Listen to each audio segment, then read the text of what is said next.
Kita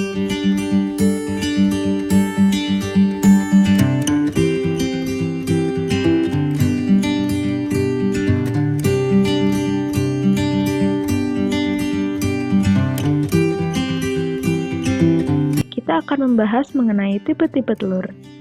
Tipe-tipe telur ini dikategorikan berdasarkan jumlah dan letak yolknya. Terdapat 4 tipe telur. Yang pertama ada isolesital, yang kedua ada telolesital, yang ketiga ada megalesital, dan yang keempat ada sentrolesital. Yuk kita bahas satu-satu. Nah, yang pertama ini ada isolesital. Tipe telur ini penyebaran yolk atau cadangan makanannya tersebar merata di seluruh ovum dan jumlahnya sedikit dengan nukleus atau inti selnya berada di tengah. Jadi, inti selnya dikelilingi oleh cadangan makanan. Tipe telur ini terdapat pada Amphioxus, Echinodermata, Mollusca, Annelida, dan Mamalia. Yang kedua, ada telolesital. Tipe telur ini letak dari yolk dan inti selnya berada di dua kutub yang berlawanan dengan jumlah yolk yang sedikit. Kutub dengan konsentrasi yolk disebut kutub vegetal dan kutub dengan inti sel disebut kutub animal. Jenis telur ini terdapat pada amfibia, lamprey, dan lungfish. Yang ketiga, ada megalesital. Tipe telur ini yolknya banyak sekali dan tersebar hampir seluruh di bagian telur, sehingga inti sel berada terdesak di bagian ujung atau atas dari ovum dan sitoplasmanya sedikit. Kutub vegetalnya besar, sedangkan kutub animalnya sangat kecil. Tipe telur ini terdapat pada reptilia dan aves. Tipe telur yang terakhir ada sentrolesital. Tipe telur ini merupakan tipe telur dengan yolk dan inti sel yang berada di tengah-tengah telur. Tipe telur ini terdapat pada insekta. Baiklah, kita masuk ke pembahasan mengenai pengertian cleavage atau pembelahan sel. Nah, di sini pengertian pertama pada dasarnya cleavage adalah suatu proses perkembangan zigot untuk menjadi morula melalui pembelahan mitosis secara berangkai yang terjadi segera setelah pembuahan. Yang kedua, cleavage merupakan urutan pembelahan mitosis yang membagi volume zigot menjadi sel-sel kecil yang banyak. Nah, di sini ada gambar cleavage.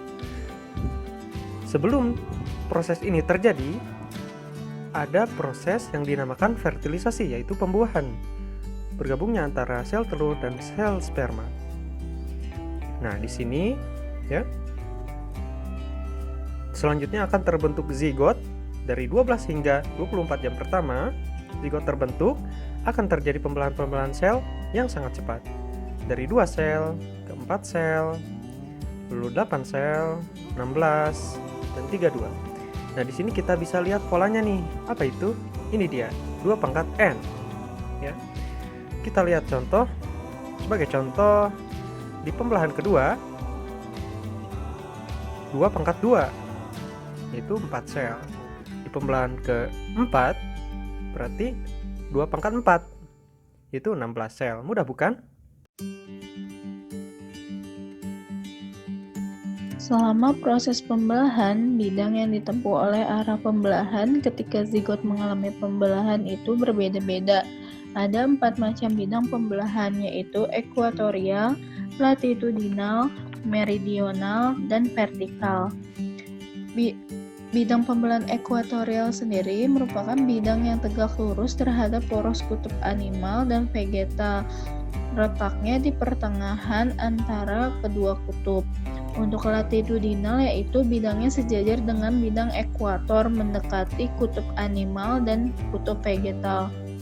Untuk meridional yaitu bidangnya dimulai dari kutub animal hingga kutub vegetal. Untuk vertikal sendiri merupakan bidang yang tegak lurus, bidang ekuatorial, dan sejajar bidang meridional. Belahan sendiri terdapat 2 macam, yaitu holoblastik dan pembelahan meroblastik. Pembelahan holoblastik ini merupakan pembelahan mengenai seluruh daerah zigot terdapat pada telur homolesital dan mediolesital. Pembelahan holoblastik ini dibedakan menjadi dua, yaitu equal dan unequal. Untuk equal ini merupakan pembelahan yang berlangsung secara teratur baik dalam bidang pembelahan maupun tahap-tahap pembelahan. Biasanya terdapat pada Asterias, Amphioxus, dan amfibi. Untuk holoblastik unequal ini merupakan pembelahan yang tidak sama masa pembelahannya. Biasanya terdapat pada mamalia. Pembelahan ini melalui bidang latitudinal sedikit di atas ekuatorial.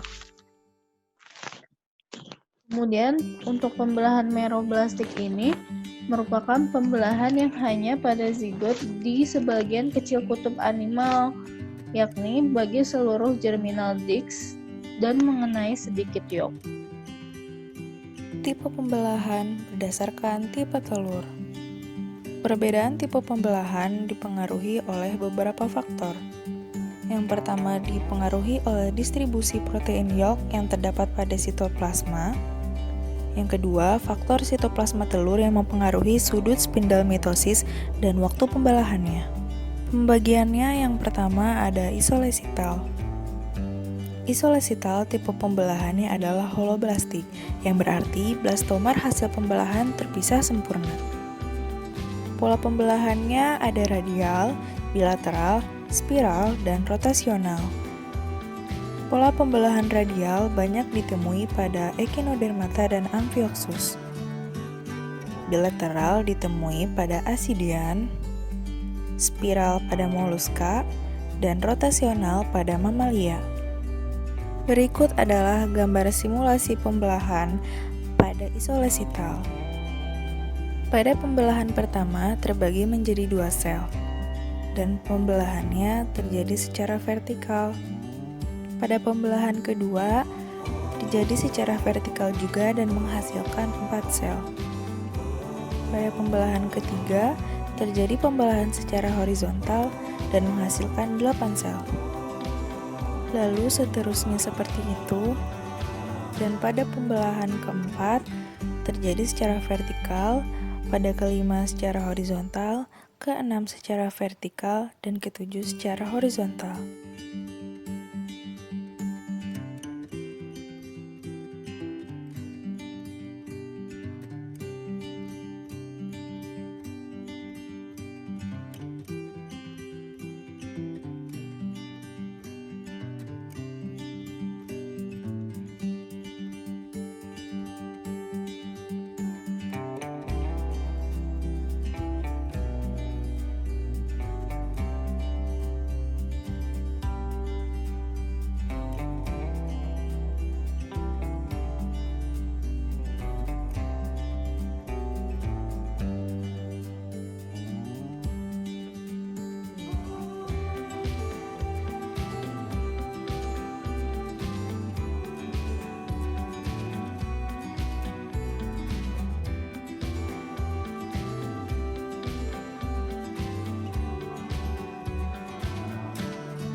Yang keempat adalah tipe pembelahan telolesital. Tipe pembelahannya yaitu meroblastik, yang berarti blastomer hasil pembelahan tidak terpisah secara sempurna. Kemudian blastulanya berbentuk cakram, rongga blastula terbentuk antara epiblast dan hipoblast.